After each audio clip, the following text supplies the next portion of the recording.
Vous pouvez rencontrer des moments où vous n'arriverez pas à travailler parce que vous avez du mal à vous concentrer. Et ça peut faire perdre vraiment la motivation, ça peut déprimer, dire qu'on ne va pas y arriver. Et il ne faut pas baisser les bras. Dans cette vidéo, je vais vous expliquer un petit peu ce que je mets en place moi quand j'ai des difficultés à travailler.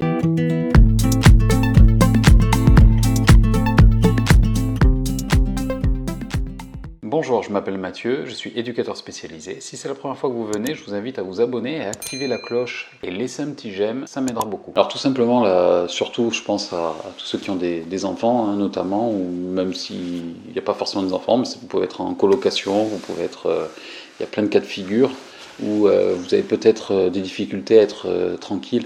Il y a des choses assez essentielles, c'est peut-être le silence, ou alors d'arriver à s'enfermer dans sa bulle. Donc soit vous arrivez à écouter de la musique, pour vous concentrer, soit vous avez besoin de silence. Si vous avez besoin de silence et puis qu'il y a du bruit, on va dire, autour de vous, eh bien, je pense notamment aux enfants, peut-être une des choses à faire, c'est de travailler quand la maison est en repos. C'est-à-dire que quand il y a du silence, c'est-à-dire soit les personnes ne sont pas là, soit les enfants sont à l'école, ou alors s'ils dorment.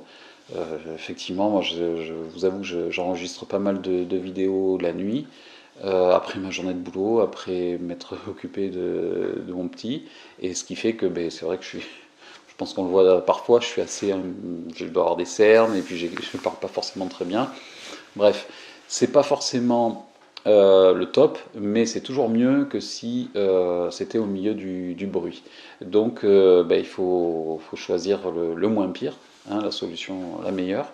Et donc pour ça, ben, il y a une autre astuce, c'est soit donc tard le soir, soit tôt le matin. Des fois, il suffit juste de se lever une heure plus tôt et de travailler sur la chose sur laquelle vous devez travailler, avancer. Et même je conseillerais plus le matin parce qu'après ça vous motive pour toute la journée. Vous êtes satisfait d'avoir avancé, même si c'est vraiment d'un tout petit peu, même si c'est très peu ce que vous avez fait, le fait d'y avoir consacré du temps, de l'énergie et d'avoir réussi à faire quelque chose, euh, et, et même à la rigueur, même si vous n'avez rien réussi à faire, c'est pas grave, vous avez consacré du temps, vous vous êtes dédié à ça, et au moins après vous avez l'esprit un peu plus libre. Parce que vous savez que vous avez tenté au moins, que vous avez eu cette possibilité-là.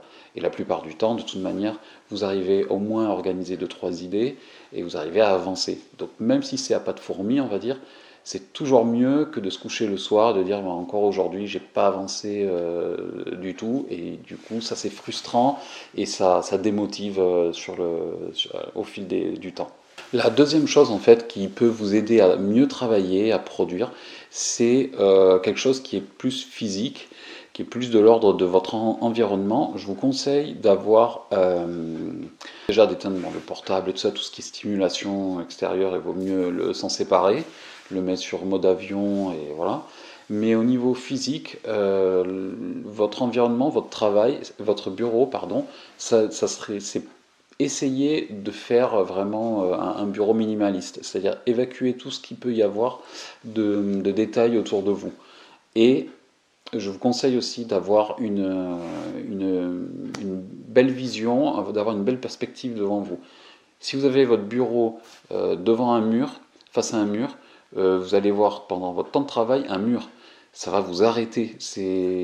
En tout cas, c'est assez efficace pour moi. Si jamais j'ai une belle vue ou une perspective, même dans la pièce, hein, il ne suffit pas d'avoir un beau paysage, mais ne serait-ce que d'avoir euh, moi le dos au mur et de voir le prolongement de la pièce, et d'avoir une perspective comme ça devant moi,